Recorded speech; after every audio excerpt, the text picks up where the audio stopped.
ಕರಾವಳಿ ಕರ್ನಾಟಕದಲ್ಲಿ ಈ ಬಾರಿಯೂ ಬಿಜೆಪಿ ಜಯಭೇರಿ ಬಾರಿಸಿದೆ. ದಕ್ಷಿಣ ಕನ್ನಡ, ಉಡುಪಿ, ಚಿಕ್ಕಮಗಳೂರು ಮತ್ತು ಉತ್ತರ ಕನ್ನಡ ಜಿಲ್ಲೆಗಳಲ್ಲಿ ಬಿಜೆಪಿ ಹೊಸ ಅಭ್ಯರ್ಥಿಗಳು ಗೆಲುವು ಸಾಧಿಸಿದ್ದಾರೆ. ಇದರಿಂದ ಕರಾವಳಿಯಲ್ಲಿ ಬಿಜೆಪಿಯ ಬಲಿಷ್ಠ ಸ್ಥಾನವನ್ನ ಮತ್ತೊಮ್ಮೆ ಸಿದ್ದಾರೆ. ದಕ್ಷಿಣ ಕನ್ನಡದಲ್ಲಿ ಕ್ಯಾಪ್ಟನ್ ಬ್ರಿಜೇಶ್ ಚೌಟ್, ಉಡುಪಿಯಲ್ಲಿ ಕೋಟಾ ಶ್ರೀನಿವಾಸ್ ಹಾಗೂ ಉತ್ತರ ಕನ್ನಡದಲ್ಲಿ ವಿಶ್ವೇಶ್ವರ ಹೆಗಡೆ ಕಾಗೇರಿ ಗೆಲುವಿನ ನಗೆ ಬೀರಿದ್ದಾರೆ. ಈ ಕ್ಷೇತ್ರಗಳಲ್ಲಿ ಬಿಜೆಪಿ ಹೊಸ ಅಭ್ಯರ್ಥಿಗಳಿಗೆ ಟಿಕೆಟ್ ನೀಡಿತ್ತು.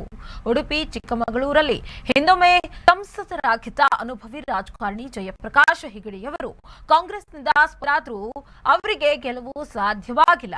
ದಕ್ಷಿಣ ಕನ್ನಡ ಕ್ಷೇತ್ರದಲ್ಲಿ ಕಾಂಗ್ರೆಸ್ನ ಪದ್ಮರಾಜ ಪೂಜಾರಿ ವಿರುದ್ಧ ಕ್ಯಾಪ್ಟನ್ ಬ್ರಿಜೇಶ್ ಚೌಟ್ 1,90,000 ಮತಗಳಿಂದ ಜಯಗಳಿಸಿದ್ರೆ, ಹಿರಿಯ ರಾಜಕಾರಣಿ ಬಿಜೆಪಿಯ ಶ್ರೀನಿವಾಸ್ ಪೂಜಾರಿ ಅವರು 2,59,000 ಮತಗಳ ಅಂತರದಿಂದ ಕಾಂಗ್ರೆಸ್ನ ಕೆ ಜಯಪ್ರಕಾಶ್ ಹೆಗಡೆ ಅವರನ್ನ ಸೋಲಿಸಿದ್ದಾರೆ. ಉತ್ತರ ಕನ್ನಡದಲ್ಲಿ ಕಾಂಗ್ರೆಸ್ನ ಡಾಕ್ಟರ್ ಅಂಜಲಿ ನಿಂಬಾಳ್ಕರ್ ಅವರನ್ನ 3,37,000 ಮತಗಳಿಂದ ಬಿಜೆಪಿ ಹಿರಿಯ ನಾಯಕ ವಿಶ್ವೇಶ್ವರ ಹೆಗಡೆ ಕಾಗೇರಿ ಸೋಲಿಸಿದ್ದಾರೆ.